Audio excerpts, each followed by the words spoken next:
like a cluster settlement, but there is open space. And the open space street, everything is permeable so that the water can get recharged. And it fills the traditional wells. Not just that, it also maintains the water table. At the same time, it also prevents the urban flood that we have been facing. So we are also working on how can we recharge water. So Recharge Kathmandu is another initiation, so shortcut. Preserving the green ecosystem and also blue ecosystem at the same time. Waste management is another priority. Segregation at the source is our priority. And then at the same time, and also making sure that all the vehicles that actually are in our road, they are not the pollutants. So making sure that we actually measure the emission from the public vehicles. We have been doing that too. And another is green ecosystem so that the urban heat can be reduced. The next, something that we should do is energy efficient. For that, we have been working with Green Project to build the capacity building of our officials and also service providers so that we can think about how can we make our infrastructure energy efficient. Thank you. Thank you, Deputy Mayor of Kathmandu Metropolitan City. It's really inspiring that we hear from the Kathmandu and also Lalitpur, whatever you are doing. And not taking more time, I would like to again, I have seen lots of hands that have been raised. Maybe from this side now, I would like to give first this gentleman here.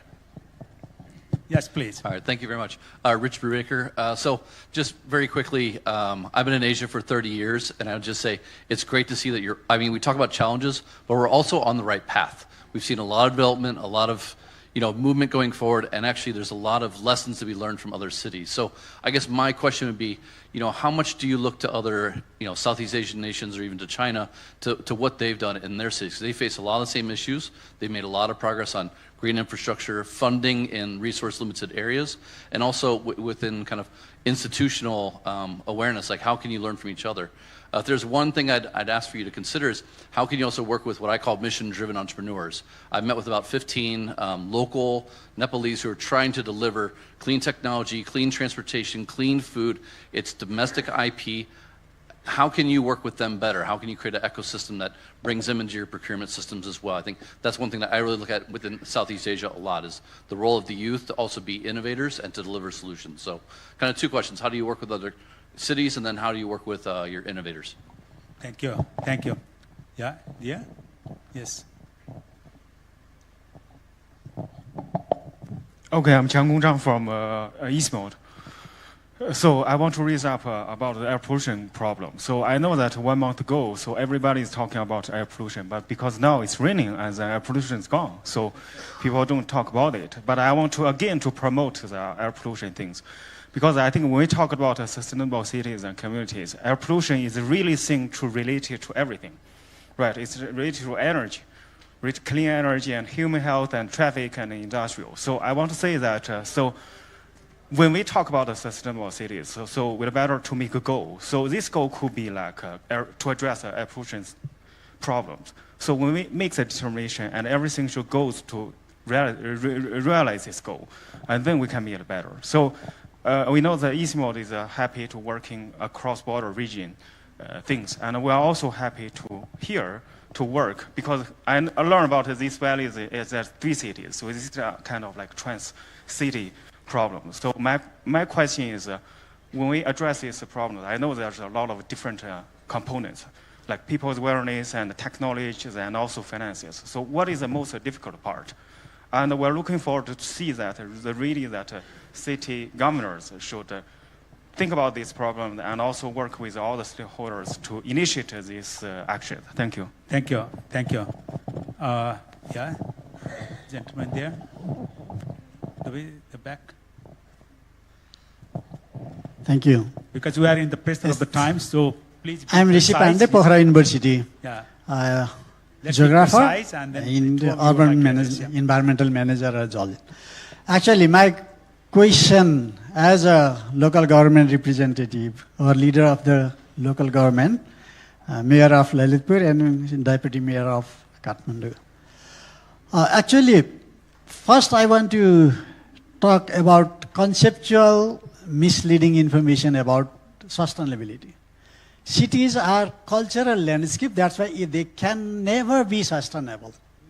We need to think about sustainable. Sustainable is harmony with nature. That's why it cannot be a harmony with nature. It can be made sustainable. नेपालीमा भन्नुहुन्छ नेपालीको सरर हुनुहुन्छ दिगोलाई छिट्टै रस्योबाट दीर्घ बनाउनुस् रस्यो दिगोले हामीलाई दीर्घकालीन city दिदैन That's why we need to think about conceptual blunder come from the Brundtland Commission. We need to think about nature and economy. This terminology has been changed by the economists, and we should not follow the same that has been misleading the overall sustainability. Even the UN agencies need to think about this. Second is, why Kathmandu Valley is several cities? It's a single watershed. It's a single city. That's why think about conservation and make single city and single mayor and integrated urban planning. We had an integrated urban planning 25 years ago. Still the same problem we are facing.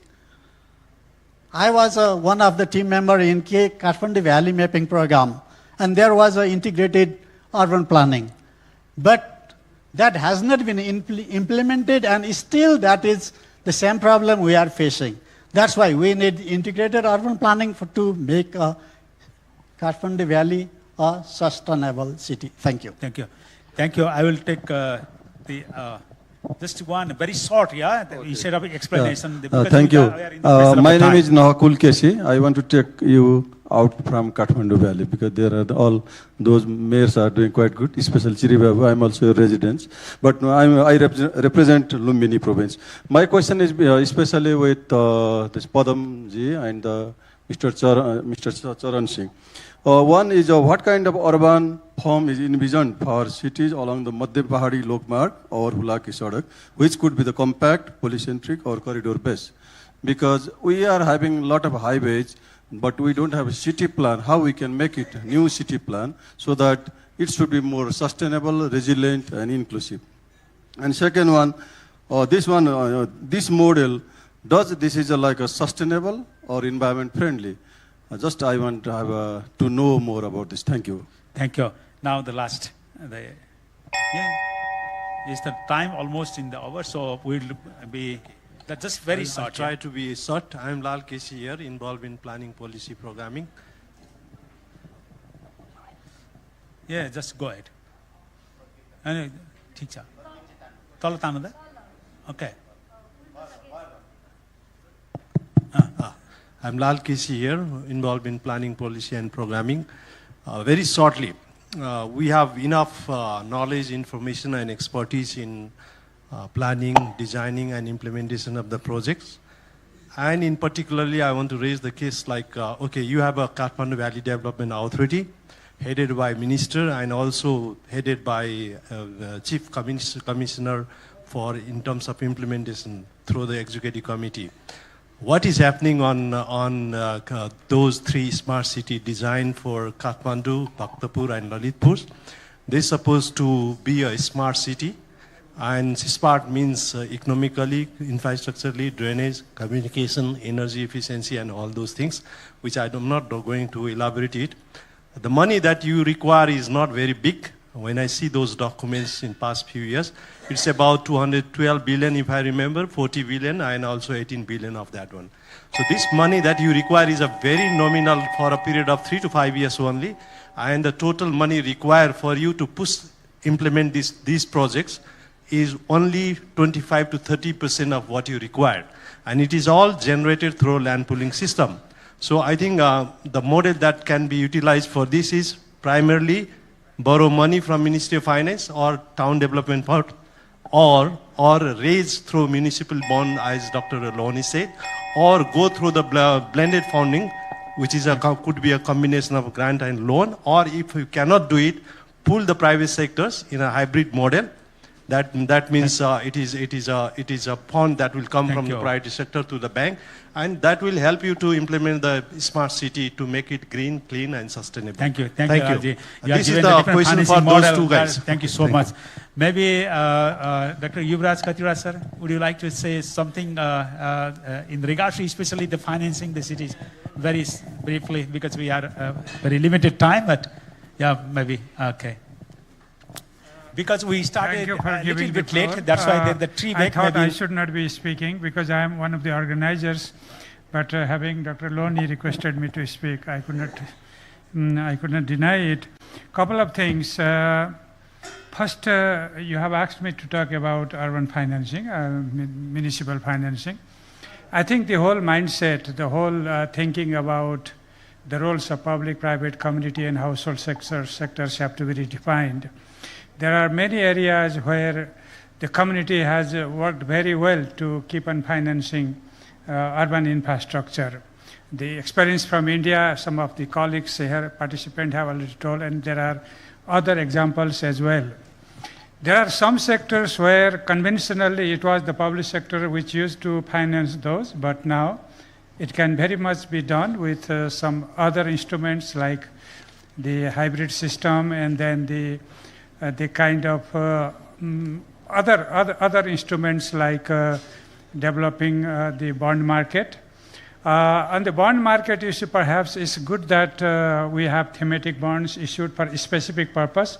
Otherwise, cities would not be sustained financially if the so borrowed money from bonds issue goes to some other purposes than what is designed for the infrastructure. Couple of things you have already mentioned about urban infrastructure, transportation service and everything.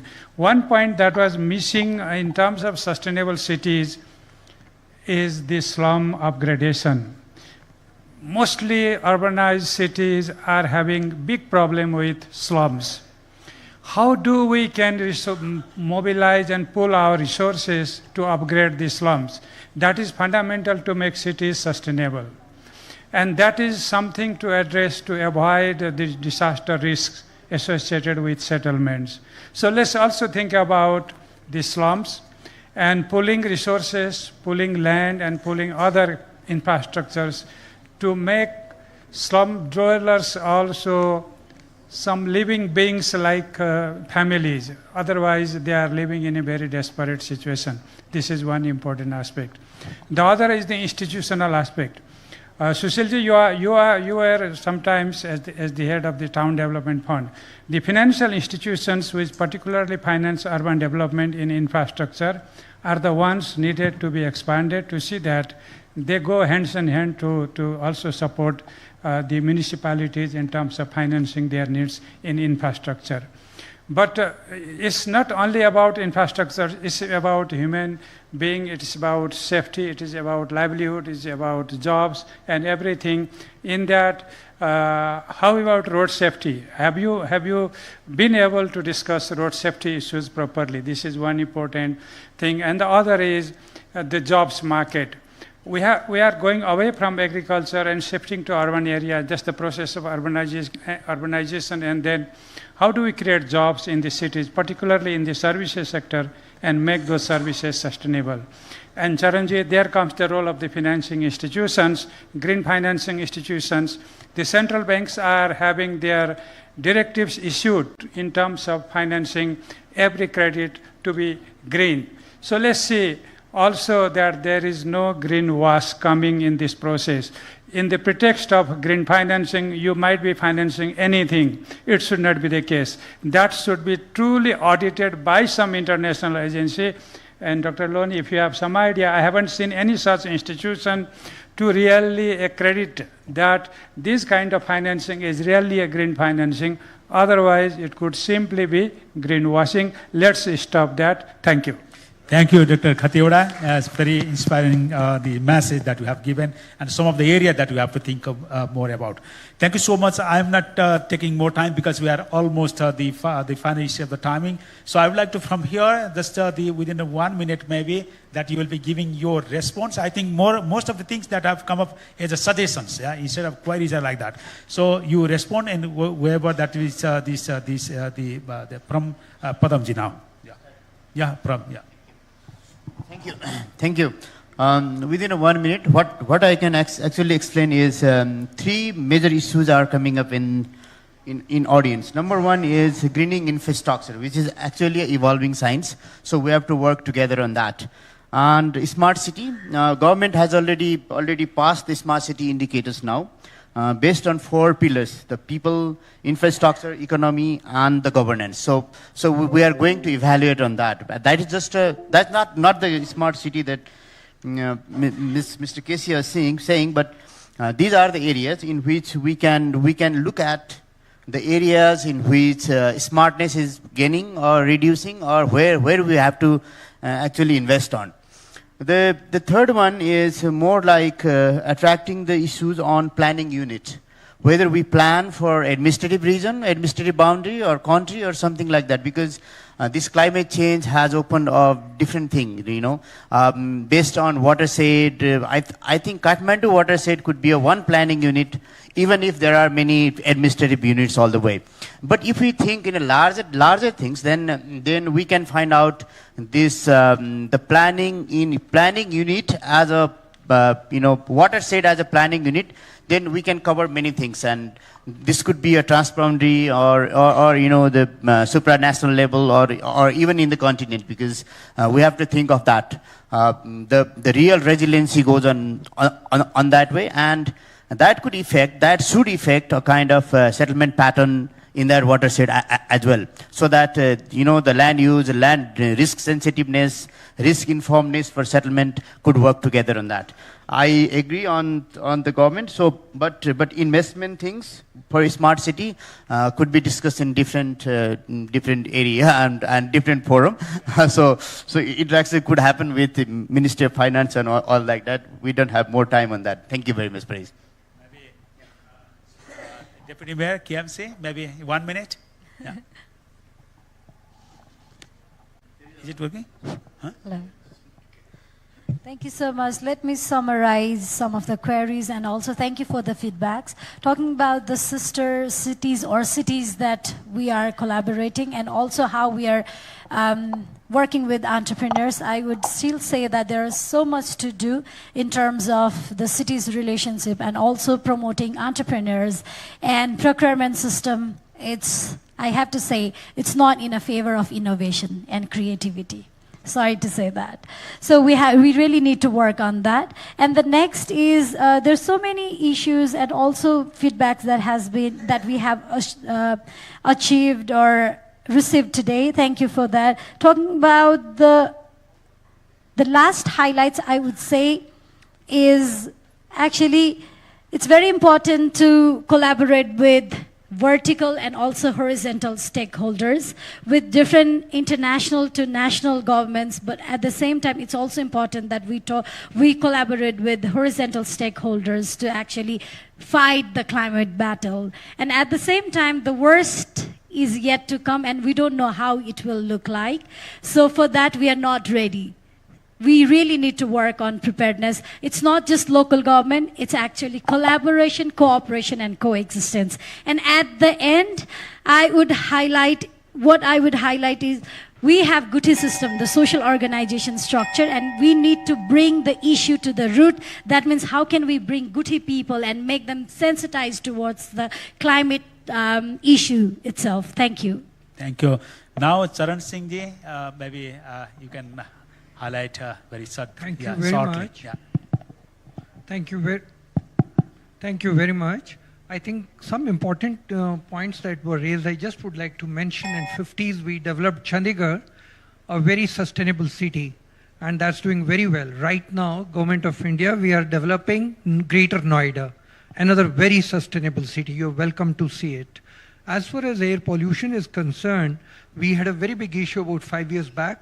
we had crop stubble burning, and that was the issue. We have found alternate ways of handling the crop stubble, and that is to some extent helping us in handling air pollution. So those were the two questions that came. I would like to conclude by a suggestion. Yeah. I think it's very, very important, the point which he just made on the greenwashing.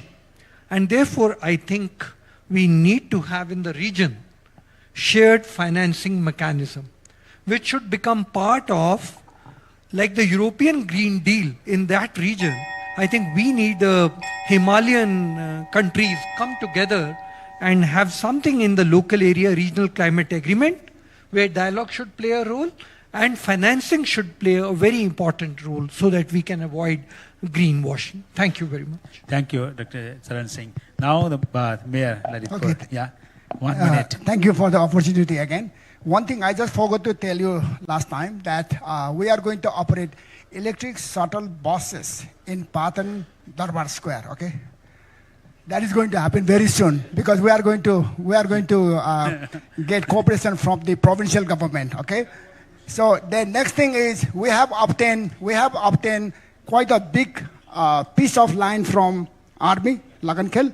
So that is going to be converted into a lotus pond, or that is a sort of green and blue fusion project. That is going to happen very soon. Almost 70% work has been done. Then next thing is, now one of the gentlemen raised question regarding this is Greater Kathmandu. So that is required to be addressed by the upcoming amendment of the Constitution. Hopefully, at that same time, the mayor's tenure will also be extended. So Then we can do quite a lot. Thank you. Thank you, Mayor Sahab. Now, Dr. Bindu Lohani, maybe from your observations, maybe can you now give the message, from whatever observation that you have, from this today's program? Yeah. You want me to do a 2 minutes, 1 minute summary? Maybe 1.5 minutes. 1.5 minutes. Okay. I think I will try to, not a summary, say a few things in 1 minute. One, let's believe that the cities are the future, is the economic powerhouse. And one of the most important discussion we had, the two mayors. I grew up in Kathmandu, young days, and I retiring now, elderly age in Lalitpur. I think these two guys are really great. I shouldn't say probably in public, but I only vote one of them, but don't both.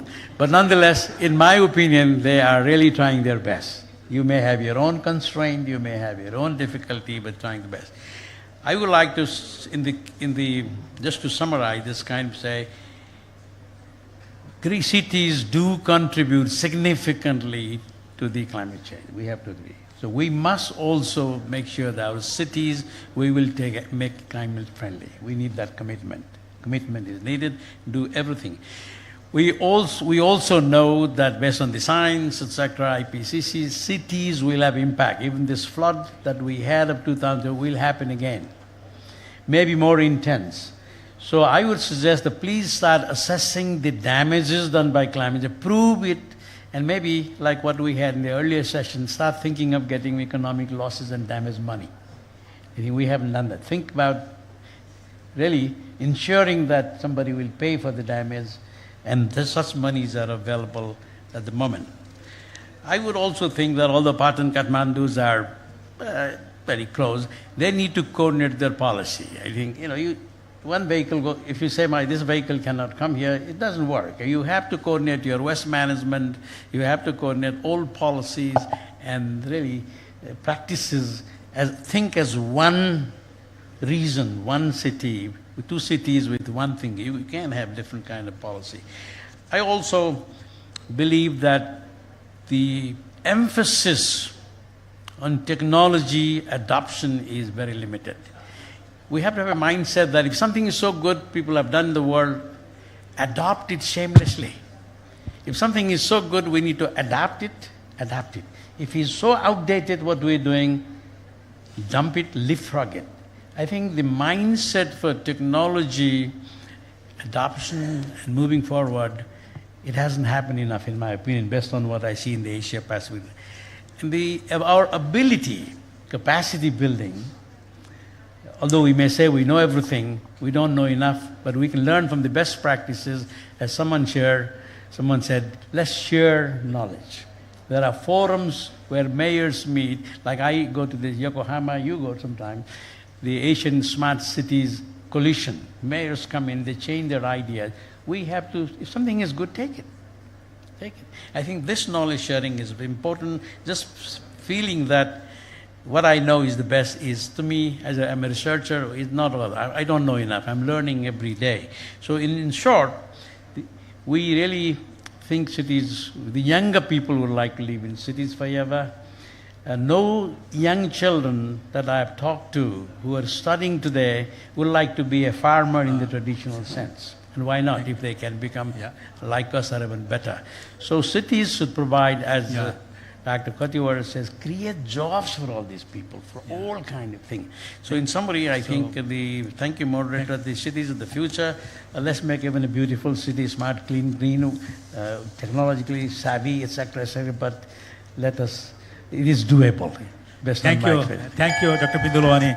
It's really very much inspiring session this afternoon.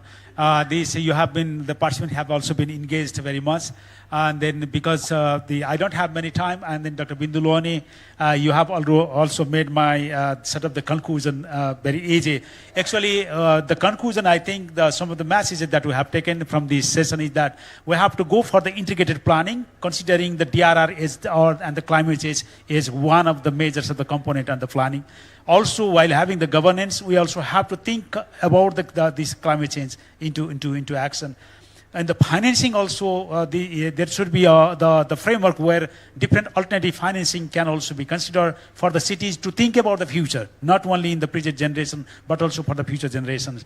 So I'm not taking more time because of the constraint. Thank you so much for this active participation, and then the wish you all the best. Thank you. Thank you especially to Mayor and the Deputy Mayor from Lalitpur and Kathmandu. Thank you so much. Thank you also Charan Singh ji, you have from the India, that you have shared the experiences from there. Thank you so much. Thank you so much. This session was a truly inspiring and a very engaging, energetic session. But before we leave the stage, we still have a last segment of the session, which is the token of appreciation. We'd like to invite Honorable Ishwari Kharti to the stage, Member of Parliament, to give away the token of appreciation. Firstly, I would like to request Dr. Bindunath Lohani to kindly step forward.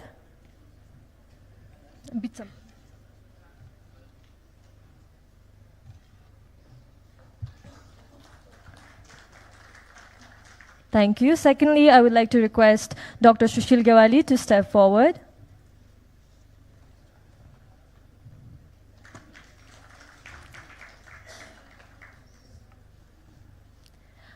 Moving on with our panel members, Mr. Padam Kumar Mainali, could you please step forward?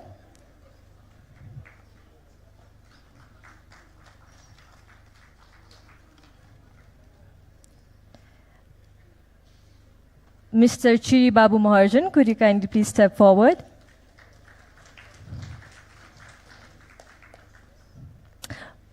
Moving on, Ms. Sunita Dangul, can you please step forward? And Mr. Charan Singh, could you please step forward?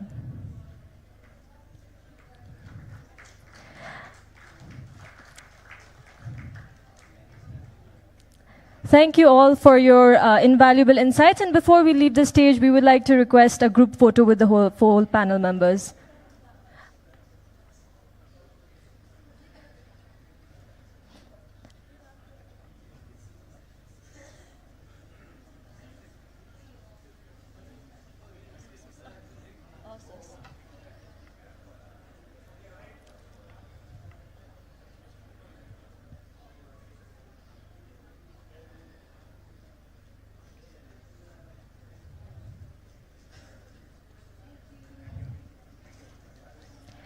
Thank you all for your invaluable insights and your time.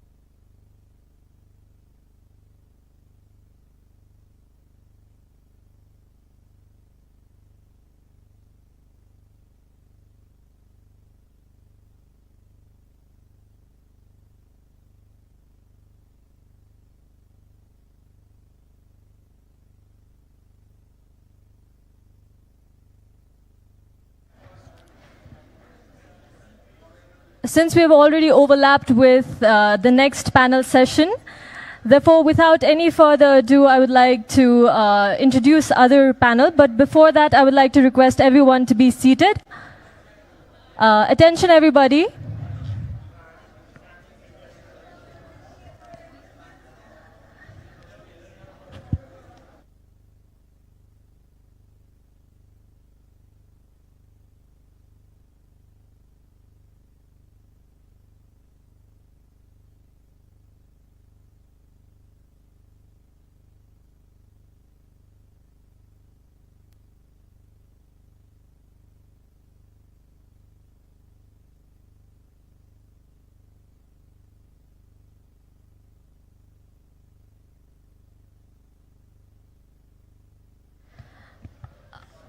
Distinguished guests, I would really request everybody to be seated.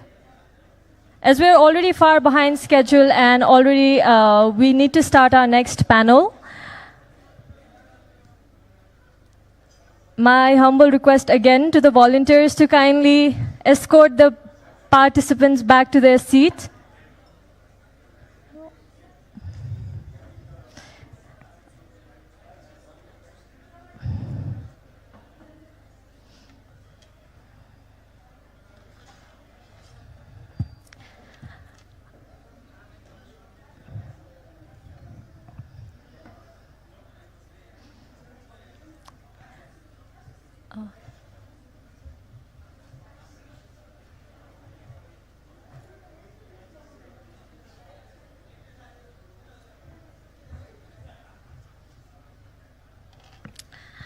Now, as we are already behind the schedule, therefore, without any further ado, let's begin our next session, which is on bridging science and technology for mountain resilience, with the objective of inspiring innovation by bringing ancient and traditional knowledge with present-day scientific and technological knowledges. And to moderate this session, I would like to request Dr. Sangam Shastra, Dean of School of Engineering and Technology, to kindly come up stage. The floor is yours, sir.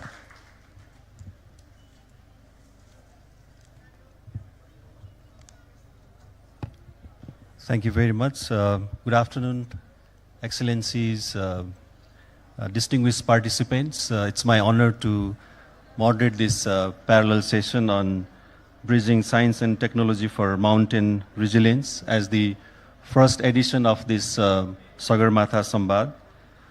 I think we have already seen and also heard a lot of presentation on how the climate change is impacting the mountain ecosystems, mountain livelihoods, for example, caused by the glacier melting, flash floods, droughts. Also, there are some other hazards like landslides and so on. Having said that, there are the mountainous communities which are reservoir of the indigenous knowledge, traditional knowledge, and if we can combine this indigenous knowledge, traditional knowledge with emerging technologies like artificial intelligence, remote sensing and satellite images, I think they can create kind of solutions which are used for the adaptation to the climate change impact in the mountainous region. So this session aims to create the synergies between how to integrate the indigenous knowledge or indigenous practices with the emerging technologies like artificial intelligence and remote sensing, so that it can co-create the solutions to minimize the impact of climate change in the mountainous community. At the same time, how do we implement those kind of adaptive solutions by bringing the policies and also the institutions and also scaling up those kind of adaptive solutions. First of all, I would like to invite our keynote speaker to provide the insights on how the IPCC assessment report findings on impact of climate change on mountainous community, and also what are the indigenous knowledge or indigenous practices that are adaptive to the impacts created by climate change to the mountainous community. So let me invite Mr. Abdullah Moqsit, Secretary of the Intergovernmental Panel on Climate Change. I think he doesn't need any introduction. He has been instrumental in advancing the global climate science and has been shaping the IPCC's vision for inclusive adaptation. Mr. Moqsit has received Morocco's highest honor for his role in modernizing meteorological services, including the National Order of Merit, Excellent Class, and Throne Order. And he brings over 3 decades of the leadership in meteorology and climate change science. So may I invite Mr. Moqsit to deliver the keynote speech, and then we will move to the panel discussion session. Thank you.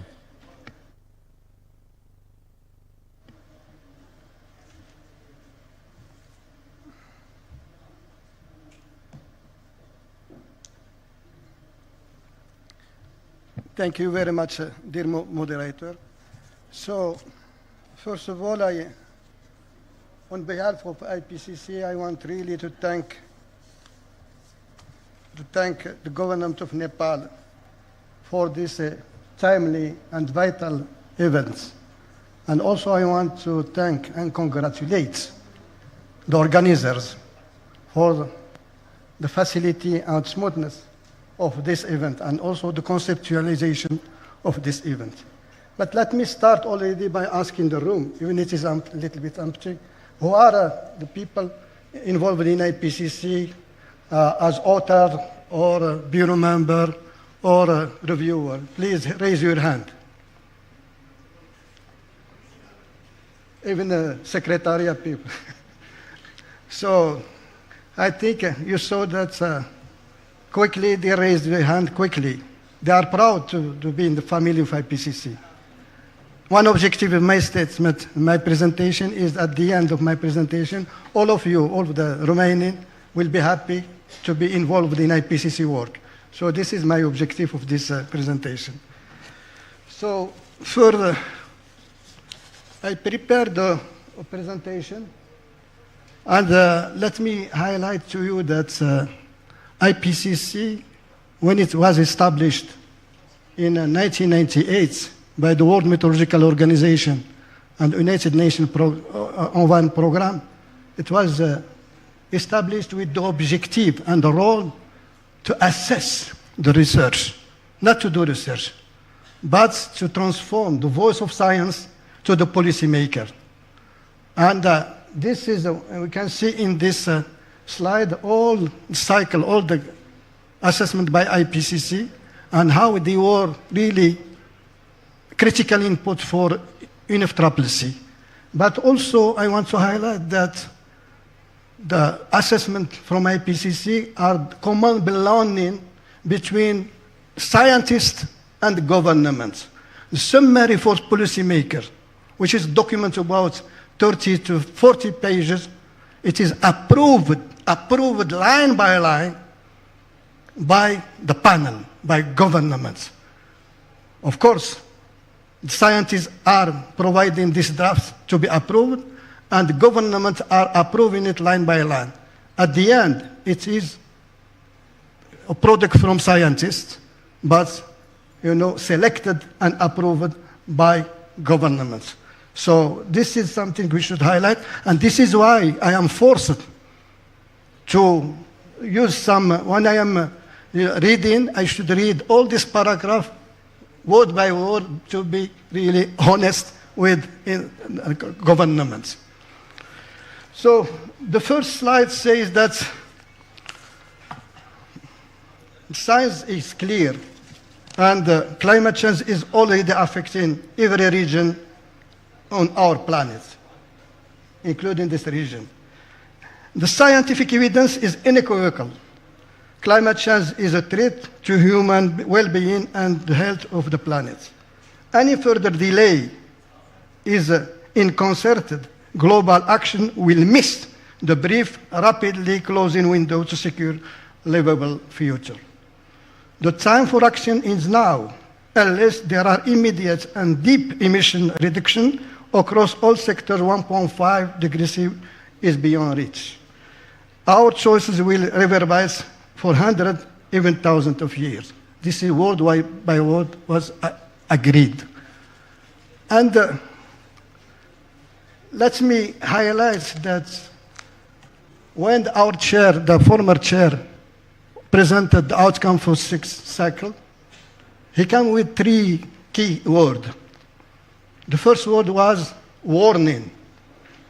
Warning, the warning from IPCC is saying that the rate of climate change is bringing negative impact on societies, on ecosystems, and all kind of sign of life.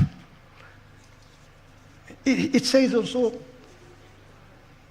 beside the warning, there is a hope. The hope. And the hope that says that there are solutions, there are possibilities, there are new behaviors that can guarantee that we will be able to tackle climate change. So warning, hope, and as well as challenges. There are challenges to make hope a reality. One challenge is to halve emission by half in the horizon of 2030. One of the challenges. So, next slide. You are here, you are better than me, but me also, I am coming from, my born city is a mountainous city. And in general, the mountains are more than just majestic landscape. They are the guardian of water and biodiversity and the home of more than 670 million people. The IPCC latest report, the 6th assessment report, and as well as our special report about ocean and cryosphere, demonstrated and they clearly underscore the urgency of the action.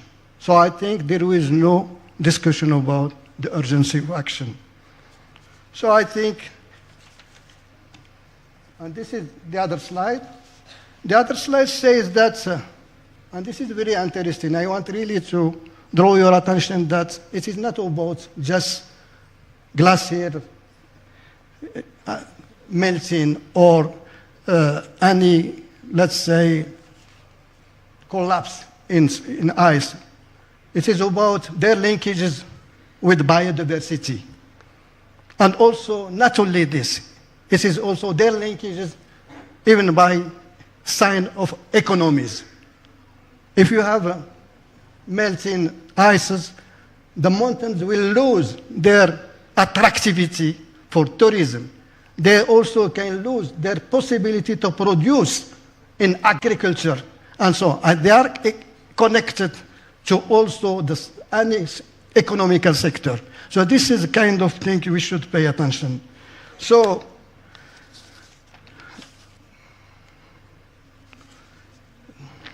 also something which is really very important.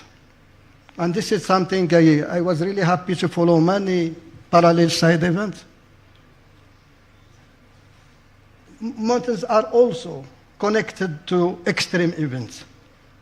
Like in terms of landslide, snow avalanches, or floods. They are also linked to changing water availability and quality. And also, in terms of extreme event, if you are not conserving this track, so conserve to be under 1.5, I think all these extreme events, all these dangers will be amplified. So also, there are some aspects linked to all of how we can use the resources. And I wanted to connect it to what I heard in any parallel session, is that I can take one example. I am from Morocco, and In 1995, I went back because it is connected to science technology. In Orica region of Marrakesh, near Topkal. Topkal is a peak with a peak of 4,165. We did have a thunderstorm. Thunderstorm with landslides and so. The event did have more than 400 deaths. More than 400 deaths and many, many damages. 2005, 10 years after, the same event, the same circumstance, no death. This is something we should really, but you notice that I used 1995, then 10 years after 2005, 10 years. But now the rhythm of extreme events is not like this, difference of time. Now the rhythm is accelerated, the intensity is more. That means we should more and more adapt to this extreme event with the real maximum of preparedness. So, something I want to share with you as well is about, in front of all this, and it is also connected to the role of science and also technology. But no science, no technology is useful if it is not used to adapt, to install a good adaptation. Because adaptation, when it is well implemented, shows many benefits. But of course, we should think about how you can use efficient adaptation. You should also avoid maladaptation. And to do this, to avoid maladaptation, to go for efficient adaptation, you need more science, more technology. Well, the implementation is rather practical and pragmatic, and where the sustainability of this implementation is guaranteed. Because sometimes with new science, new technology, when you have funding once, you can implement, but if you are not ensuring the sustainability of this project, this technique, you will lose afterward. And this is something which is important, and this is something that really, for which we should really pay attention. Now, we just conclude the 6th cycle of IPCC. And we started the 7th cycle. We already did have 3 plenaries, and we are still in the process of preparing the 7th cycle. And we already agreed on the outline for the whole package in China a few months ago. And I am pleased to inform you that the mountains region will be included in this outline. This is my appeal to you, all you scientists. Be aware that you will have some chapters or some cross-cutting chapter about mountain. So all the experts in this domain, please be ready to be involved in this process as expert reviewer or as contributor or as selected lead author or selected coordinating lead author. So what is coming in 7th cycle will really highlight the role of mountain as well. So time to time it is necessary to highlight what was really agreed in concrete way. Is that in adopting its program of work,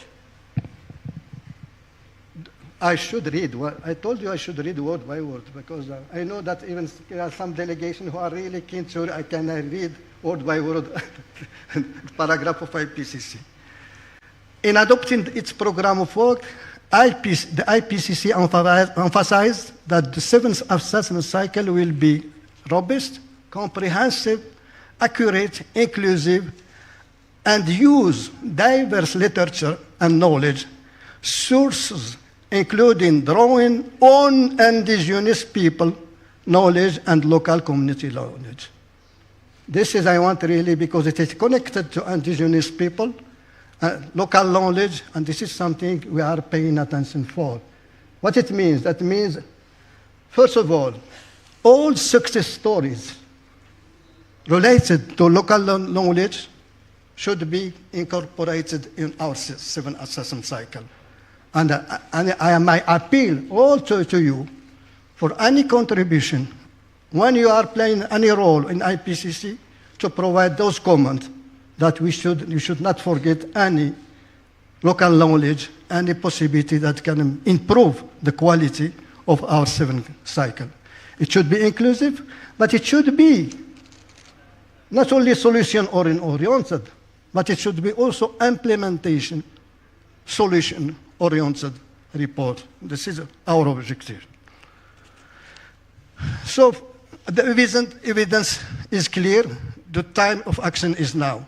So let me, before concluding this, and I want really to recognize in the room our focal point for Nepal to IPCC, as well as the Bureau member, as all our CLEs, as well as all lead authors. And I think the room is full of our authors and our team that is involved. The focal point is coming now. He's walking. I was speaking about him. You know, you have an active focal point. So I think, ask him to. I am speaking about him. I am speaking about you.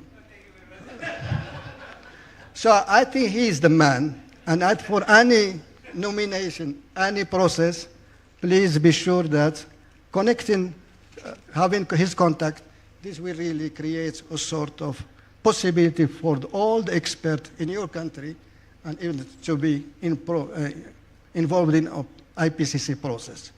This is, I think, what really I want to highlight. I want really to congratulate you for your effort, and also if the presence of many authors from Nepal are there, also thanks to you.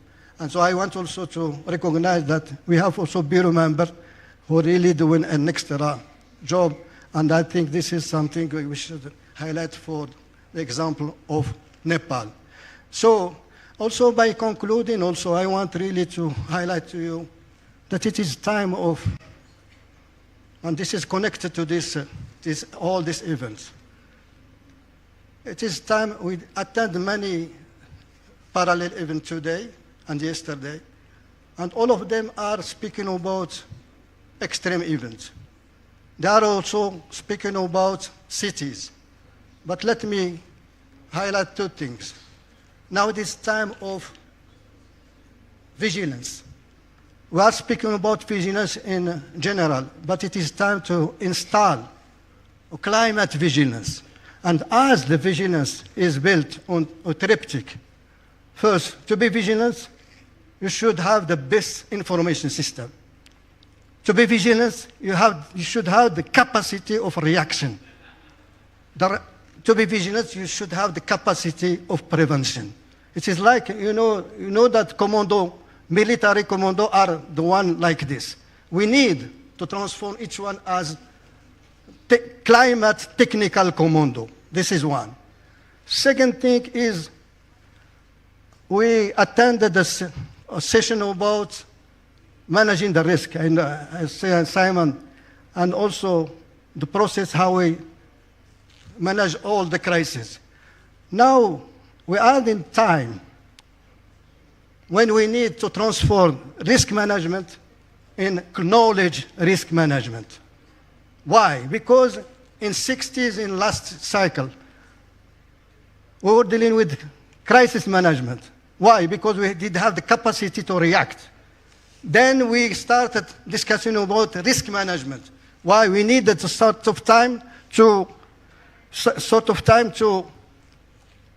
gain some time to take action. But with the rhythm of extreme event this time, with the intensity of those extreme events, with the incapacity of all the countries, even developed, to face extreme events like inundation, like heat wave, like fires. Some developed countries are, having some death in fires. We need more extra time.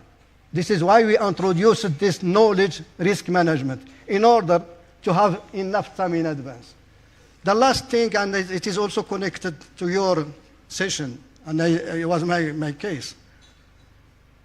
I think reacting, adapting to climate change, it is not the business of just scientists. It is not the business of governments. It is a business of the community. If rural women in developing country is not involved, informed about the risk she's facing, if any department, any sector, any decision maker are not involved in the process, I think anything cannot work.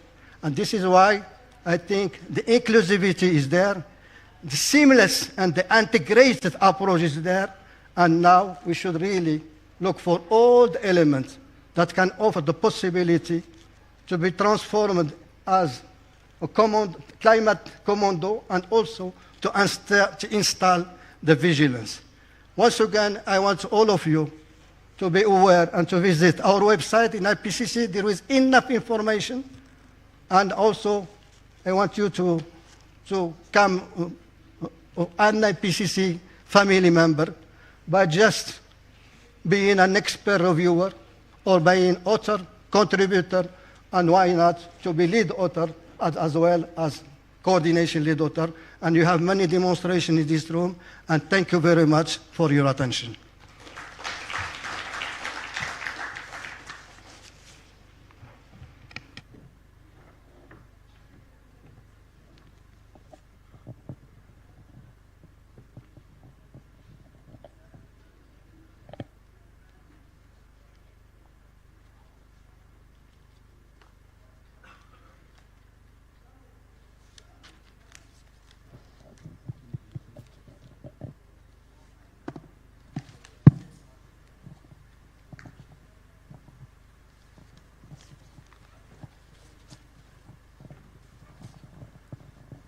Okay, thank you, Mr. Moksit. I think you have emphasized again what are the impact of the climate change on the mountainous ecosystem, and also the urgent need to co-create the adaptive solutions to minimize the impact of climate change on mountain ecosystem.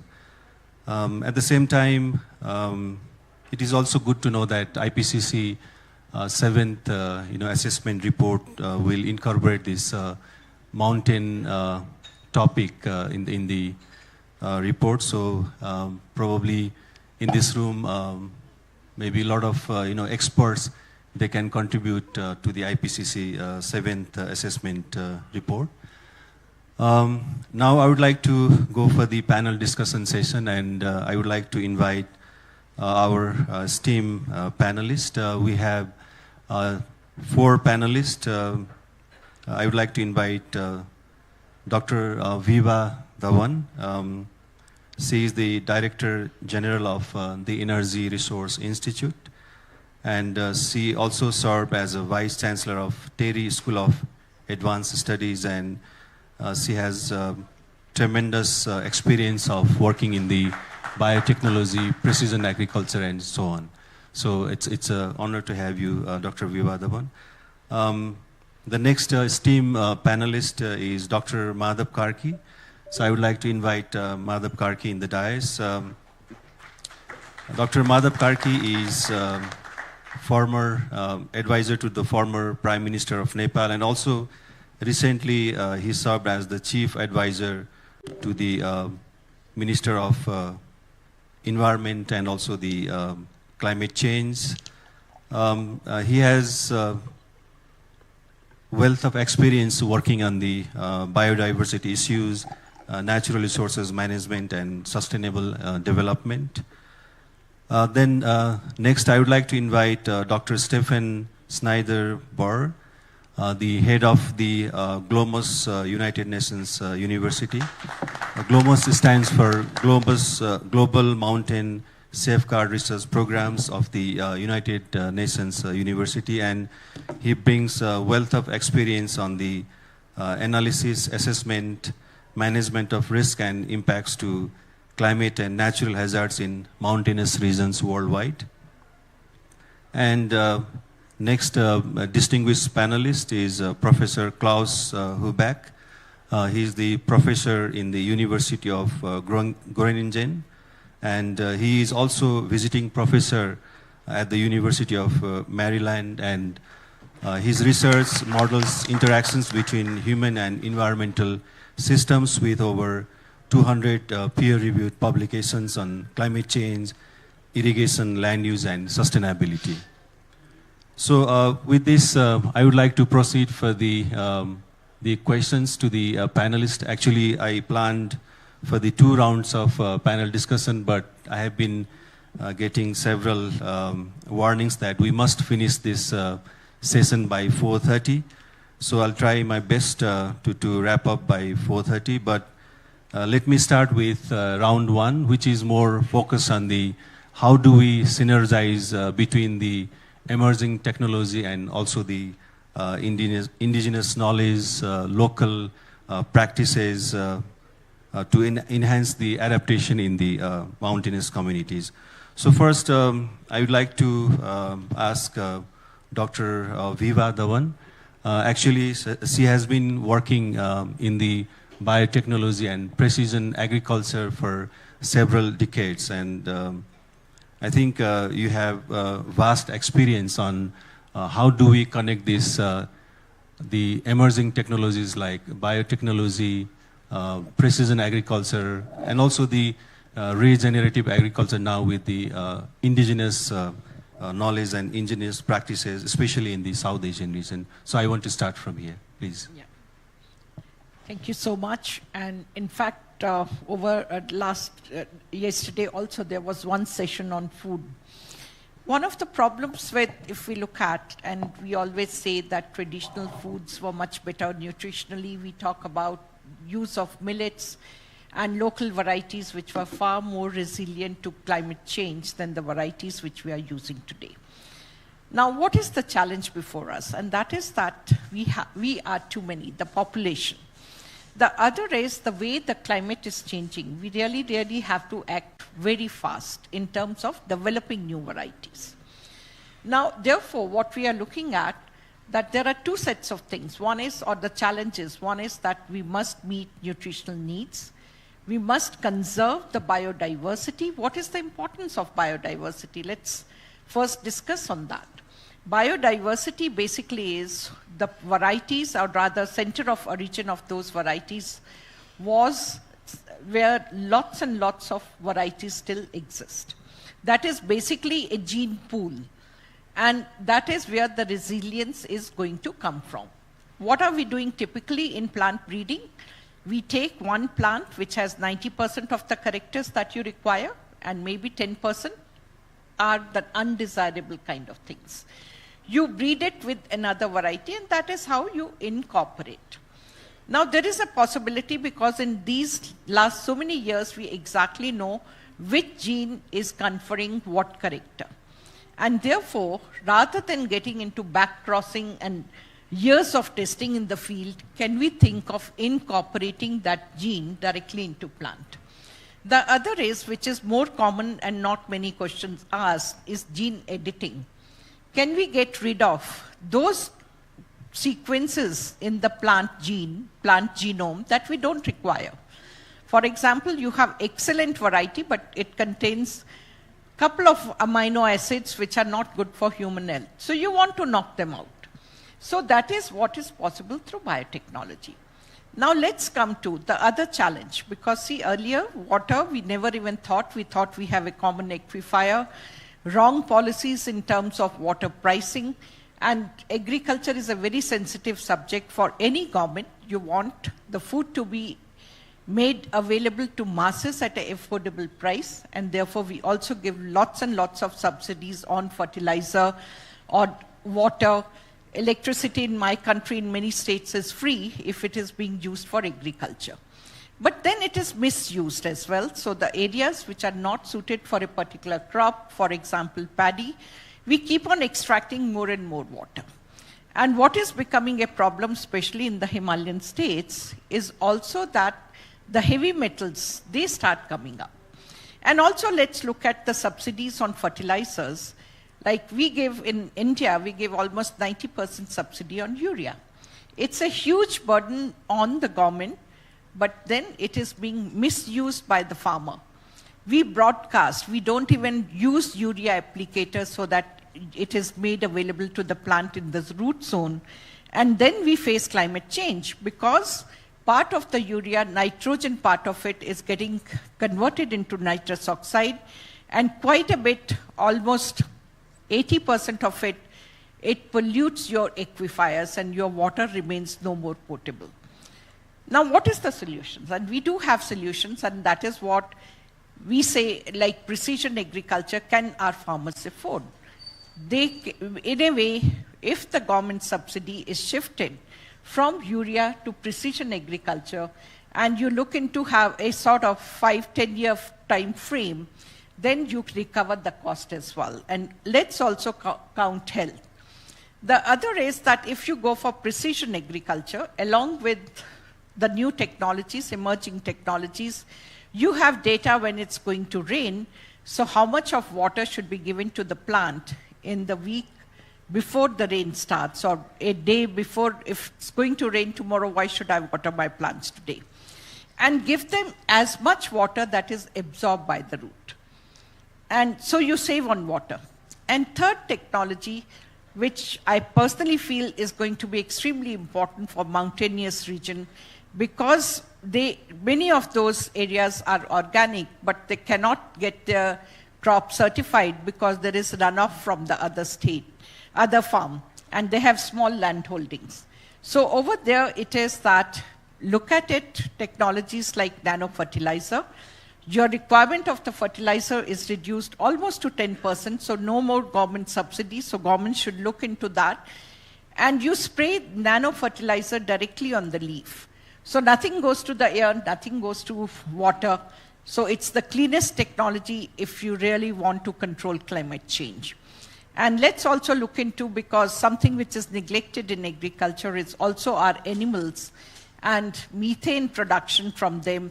Let's work on nutrients for them as well as enzymes, which can ultimately result in reduced methane production.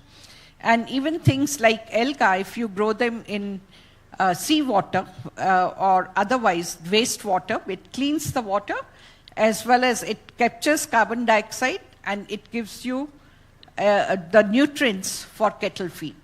So that's what we have to combine the two. We have to look into the vast germplasm which is available with the farmers today and use them for further improvement of crops. Thank you so much.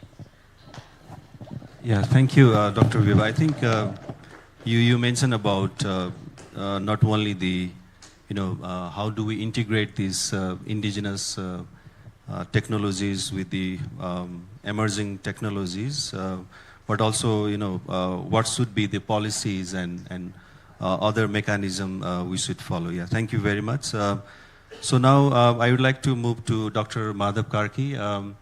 So you have immense experience working on this, the traditional knowledge, or you prefer to call it as indigenous knowledge for several years. And I would like to ask you about if there are any concrete examples from your work where traditional knowledge, or you prefer to say as indigenous knowledge and modern science that have been successfully co-applied for climate resilience in mountain ecosystems, please.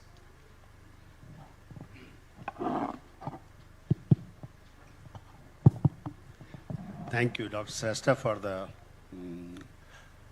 for this opportunity. But at the outset, I would like to thank the organizer for giving me this opportunity.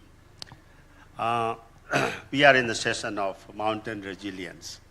For me, the concept of mountain resilience is the resilience of the socio-ecological system in the mountains. Socio-ecological system is a concept where we think of integrative landscape. Japan has launched International Satoyama Initiative based on the socio-ecological system. Socio-ecological system is shaped by interaction between people and nature, people and ecosystems. And indigenous people for centuries have been implicitly adapting and practicing resilient approaches in managing their natural resources.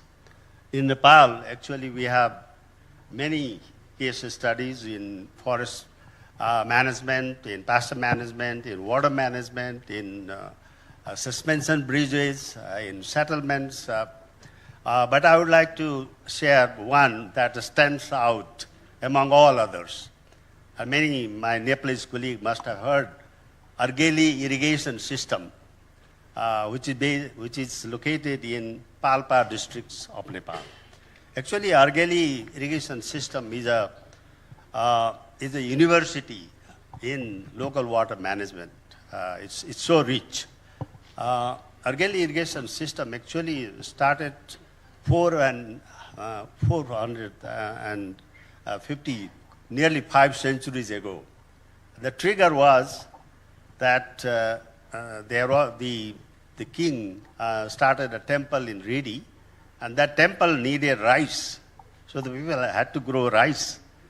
And they started this irrigation project. And in those days, we didn't have modern knowledge, but the water had to be brought from 4 kilometers away from the upstream in a rocky terrain.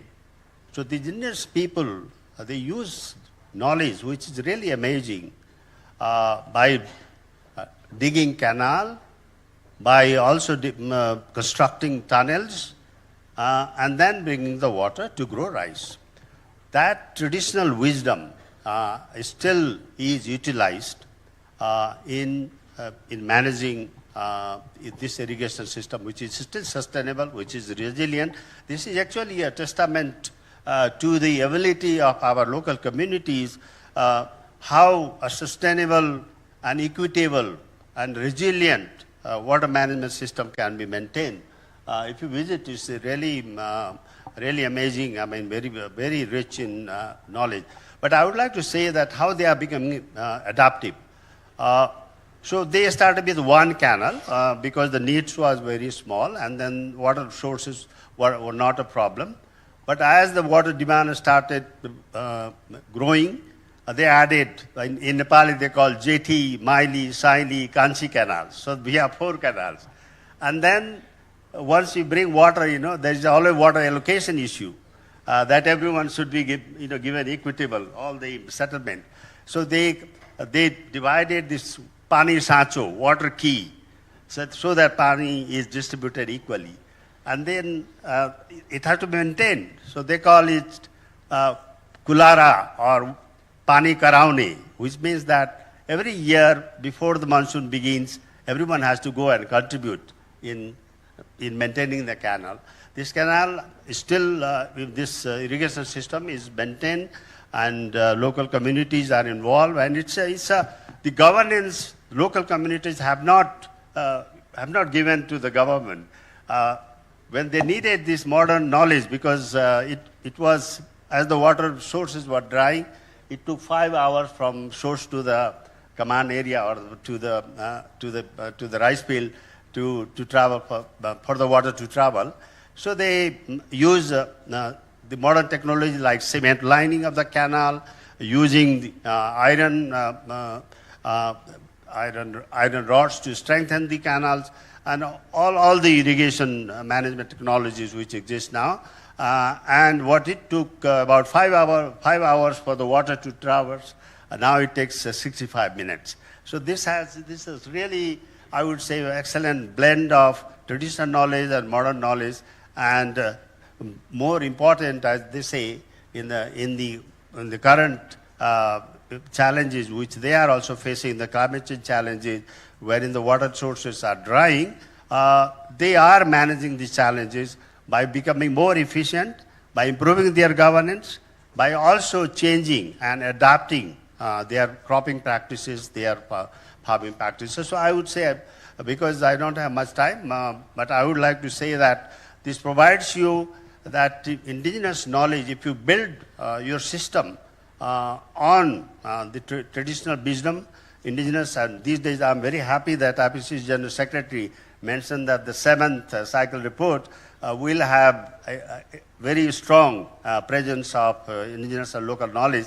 And IPLC, indigenous and local knowledge, is the language in IK and LK now the UN system uses.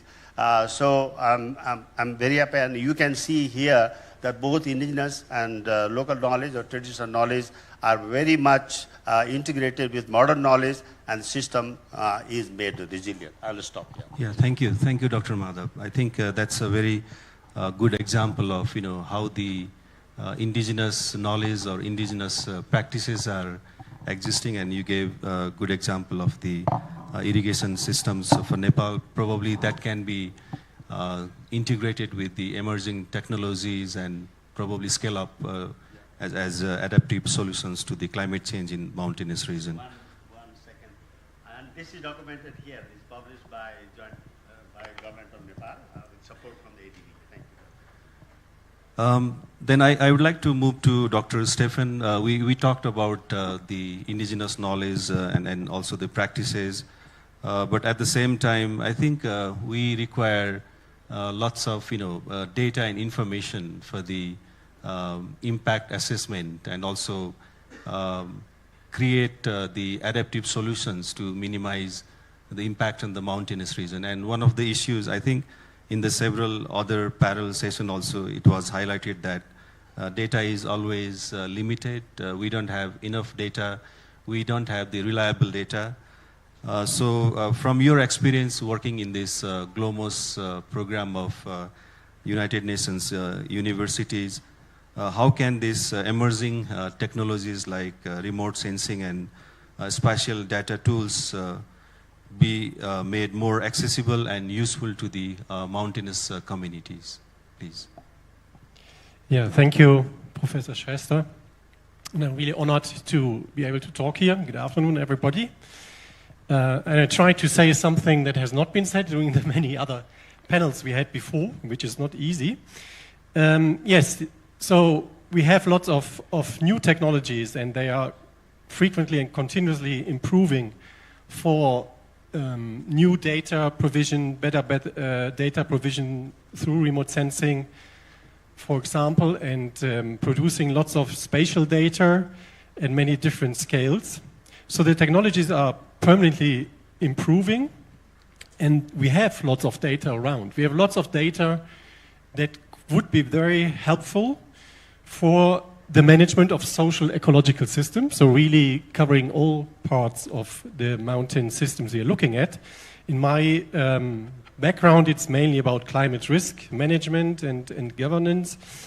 So the data is around, but often it's not used, and often it's not exploited in the way it could be exploited in order to address all these problems that we have, in particular in mountain regions, because in mountain regions, we don't have a very homogeneous situation. No? We go 500 meter up and down, or 500 meter around the corner, and we suddenly face totally different situations.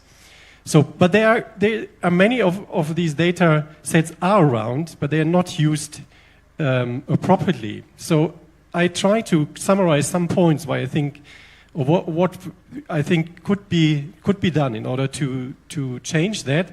And lots of these points have been mentioned before, but we just have to continue working on them. So the first point would be and this links a lot to what we've heard in the last other sessions and panels as well, the term of climate justice. So the data is around there, but it's not accessible by people in the same way. So we have to make sure that data always comes with a certain cost. We have to be very aware that data comes with costs, but that climate justice means that the free access to data relevant, in particularly for mountain communities, vulnerable communities without lots of resources, are able to have access to their data that is relevant for the management of their territory. And often these data come from global player with very strong financial interests, so we need to find mechanisms to make this data free accessible. Second point is we have many initiatives out there. We have heard about a lot of them here already in the various panels.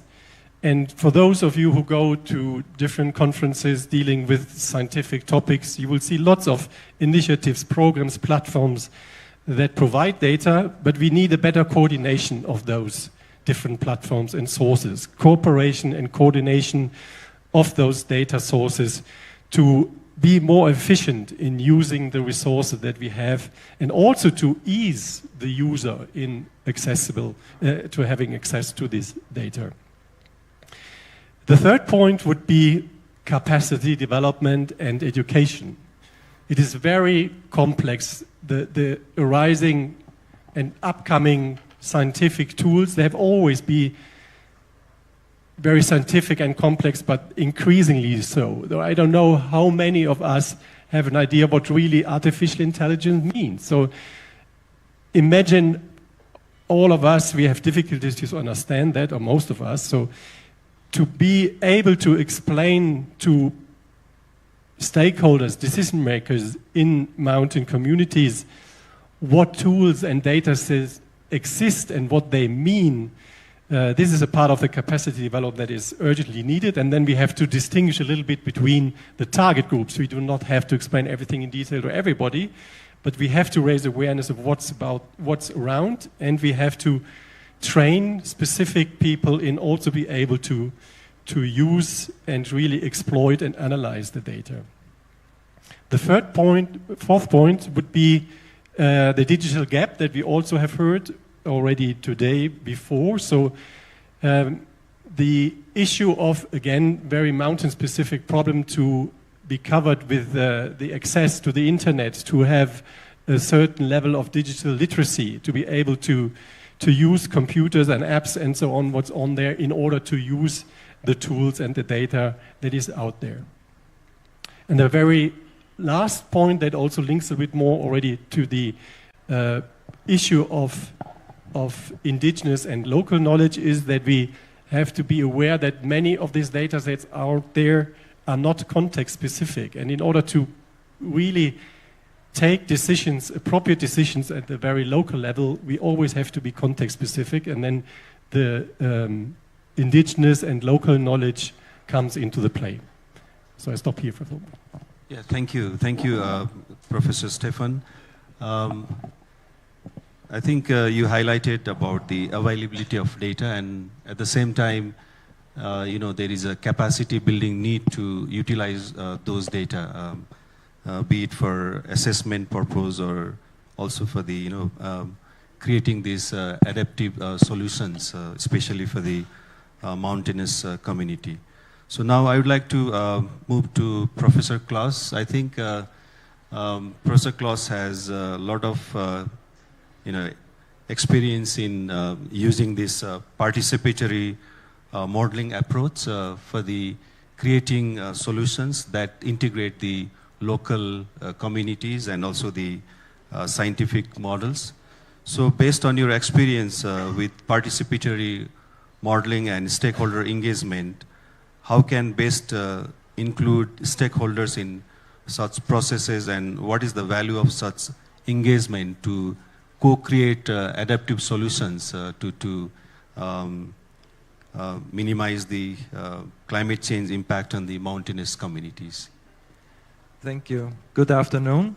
So this will draw from experiences before I moved to the Netherlands, where there aren't any mountains to note of. So I've worked before in Austria, UK, and other places in mountain areas. And let me just motivate why we want to use participatory modeling. So for example, we were invited to work with communities that help to deal with land use conflicts, conservation issues, and adaptation issues.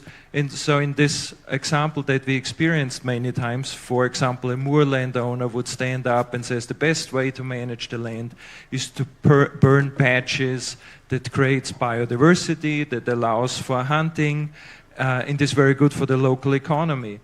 Then a tourist manager would stand up, no, we need grassland, it's a cultural landscape that we had for hundreds of years, it supports sheep economy. Then there would be an argument about how many sheep should be there, if any at all, or if we should have rewilding. A water company representative would stand up and say, burning and sheep create lots of dissolved organic carbon, which creates costs, which have to be borne by urban populations in cities that want cheap and clean water. Each of those stakeholder groups would produce numbers and evidence to support their claims. Those numbers might come from different mountains, different catchments, different time periods, or different planet altogether, just not based on scientific evidence. So for this, we used and further developed this approach, participatory modeling, which helps and facilitates this exchange of and bringing together of local knowledge, models, and scientific data. So it's building models with stakeholder inputs to be used by stakeholders for adaptation processes.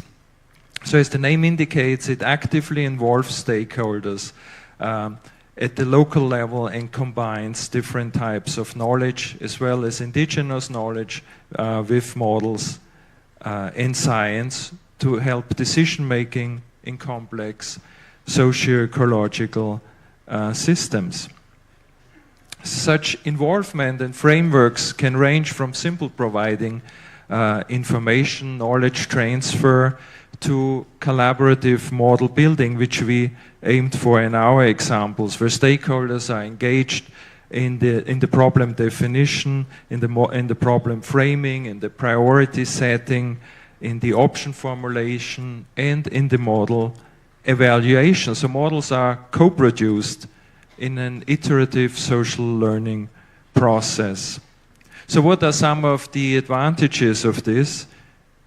These models tend to be more accurate and relevant to the specific context, as also was pointed out by previous speakers, as there's data and situations change very quickly over altitudes, but also given different cultural contexts.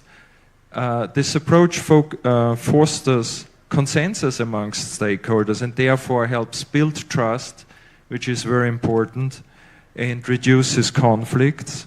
It helps building capacity. People involved have a higher sense of ownership, and which helps to implement solutions that the process comes up with or proposes, and therefore it provides better decision making by integrating diverse perspectives and knowledge.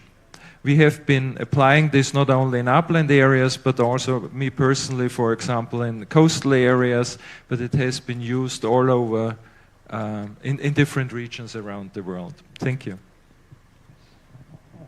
Yeah, thank you, Professor Klaus. I think indeed that's one of the powerful tool to integrate these solutions for the decision makers, this participatory modeling approach. Now I would like to go for the second round. I think you have already highlighted what are the indigenous knowledge, indigenous practices that are available, the data accessibility, and also the tool on how to integrate these knowledge practices which are indigenous in nature to the emerging technology.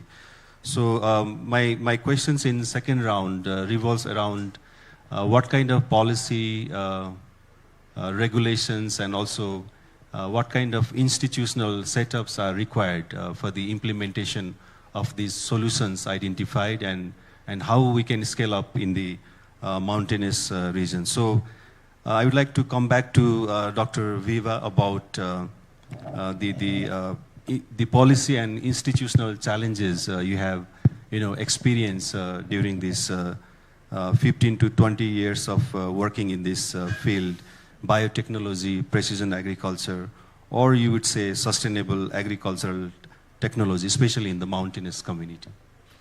Yeah, well, mountains, in a way, I'll say that it's a very unique ecosystem, and even the challenges and what we are discussing today, if we look at, especially agriculture, when India got independence, the average income of farmer was about 50% of average Indian. Today, it has reduced to 20%. If we look at mountainous region, again, the challenges are that agriculture is no more a profession that the next generation, this generation wants to follow. And that is also resulting in migration. Let's look at what are the major factors. And one of the things in mountains is that it rains, you don't know what to do with water. But when it doesn't rain, there is no water. And even for drinking purposes, you have to collect water. So accessibility of water and usage of water in agriculture, that is what the government should look into. The other is that mountains, they are largely, even today, they are practicing natural cultivation. I won't call it organic because they cannot get the certification. But then for natural cultivation, we are not incentivizing them. We are not even giving them new technologies like biofertilizer. And then is it we are compensating them because their productivity is comparatively lower? They are the ones who are custodians of biodiversity. We are actually not giving them enough.